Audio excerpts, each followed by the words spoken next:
Hello, my name is Professor Shapiro, and we're looking at my computer desktop. I've just created a brand new Google Doc, and one of the first things that's always important to name your document, and for the purposes of our class, you always want to put your name in the document. You can put anything else in the title as well.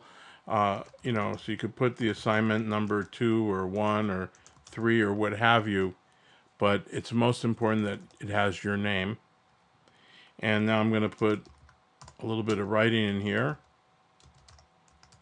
All right, hello San Diego. And now my document is done and I'm ready to share it with the professor. I go up to the little share button and it's already shared with me because I'm the owner, but I wanted to point out a few features here. The first is this little advanced button. In general, that's what you want to click because you only want to share it with a single person, which is harryhawk@gmail.com. You can do it in a way that you can share it with your entire class, and that's perfectly acceptable.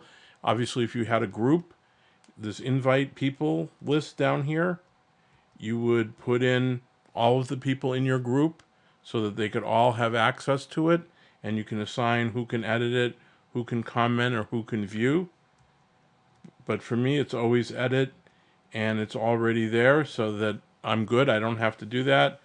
I'm just going to copy the link. I've got it, and we hit done. Now, I'm also going to need the PDF file for this, so I go download as PDF, and you've seen this before. Harry Hawk Assignment is the name. It's going to my desktop in this case, and I hit save. Now I go back into Blackboard, and here's my document. So I might type in what I need to say here, which is, hello, professor.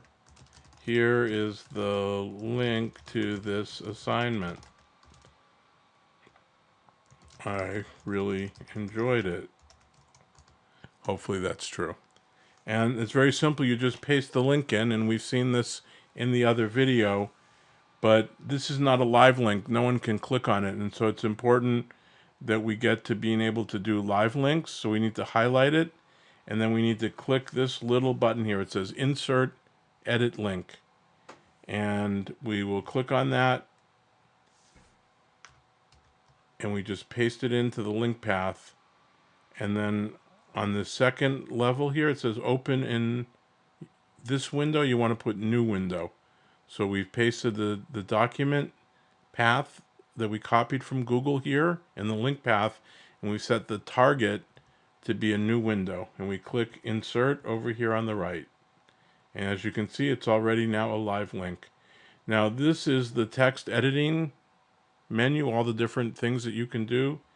It may be that for your computer it only looks like this, and you may be missing some of the tools, some of the options. So you can see here there's a little chevron on the right, and when you click that it drops down.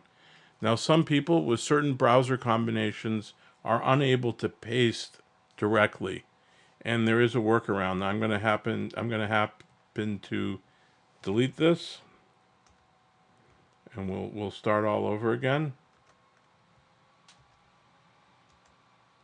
But there's one down here called HTML. HTML is the language of the web. It's how you encode language to be properly displayed.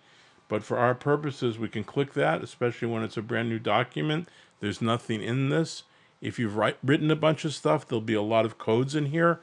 And so you'd have to be a lot more cautious that you don't delete something that's already there. But it's really easy to do when it's blank. You just hit paste, and in it goes. In the lower right hand corner here, I have this update. We just hit update, and now here it is. And I can highlight it, go back to that same link, edit link, paste the same path into the link path, and again change it so that it's a new window.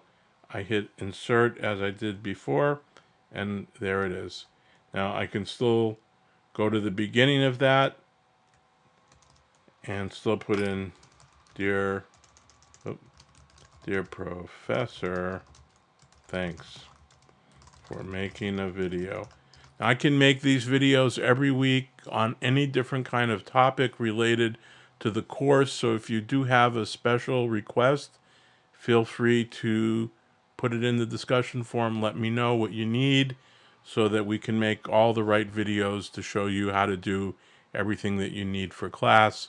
And of course, I welcome anybody in class to make their own videos as well.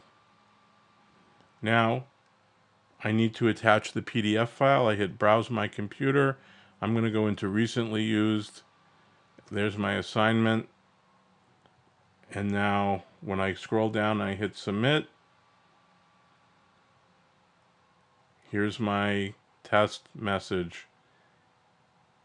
And everything is a live link. I can click on the PDF and it opens up into a brand new window. And I can click on the Google Doc, and now I'm in the Google Doc. And so I can come in, I have permission for editing, you can see that here, and I can make a comment. Great comment. When you get back into your document, you'll be able to see these comments. By the way, you can resolve them, you can accept them or not accept them. For example, I can go into edit to comment mode, and I could say, you know, we want to have a hyphen here between San and Diego. And down here it shows that I've deleted a space and added a dash. When you see that, you can say, no, I rather have a space there, and you can hit the X, or you can accept it by hitting the check mark. And that way, I'm not actually changing your document, but at the same time, if you agree with the change that I've made, you don't have to go and enter it yourself. So it's another one of the great reasons why I like using Google Doc. Well, that's enough of this for now. I hope you've enjoyed it. Again, my name is Professor Shapiro, known on the internet as Harry Hawk, and I hope you're having a great week. I certainly am.